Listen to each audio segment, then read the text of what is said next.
যখন ছোট্ট শিশু যাই পিছু পিছু মায়ের আঁচল ধরে, ভক্তদের তুমি স্থান দিও মা তোমার আঁচল জুড়ে। জয় মা তারা, কেমন আছেন সবাই? আশা করি মায়ের আশীর্বাদে সকলে ভালো আছেন। আবার একটা নতুন ব্লগে আমাদের সকলকে স্বাগত জানাই। আজকের ব্লগটা শুরু হচ্ছে মন্দিরের ভোগঘর থেকে, কারণ আজকে দেবজিৎ দা দুপুরবেলায় মাকে ভোগ দিচ্ছে। এখন বাজে সকাল 9টা।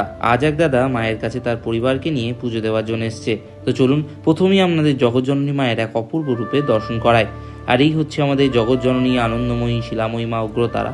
মায়ের ভালোভাবে দর্শন করুন, নিজেদের মনের কামনা বাসনা মায়ের কাছে জানান। মায়ের কাছে এই কামনাই করি আমরা সকলে ভালো থাকুন, আমাদের সকলের মনস্কামনা পূর্ণ হোক। তারপর দাদাদের খুব সুন্দরভাবে দর্শন এবং পুজো হলো। এই হচ্ছে দাদা ও তার পরিবারের সদস্যরা। এখন বাজে দুপুর 1টা। আমি এলাম মন্দিরে দাদাদের ভোগ মায়ের কাছে নিবেদন করতে। মন্দিরে এসে দেখি মন্দির পরিষ্কারের কাজ চলছে। কিছুক্ষণ পরেই মাকে ভোগ নিবেদন করা হবে। মাকে অপূর্বভাবে ফুল দিয়ে সাজানো হয়েছে। এরপর দাদাদের ভোগ মায়ের কাছে নিয়ে এসে তাদের নাম গোত্র ধরে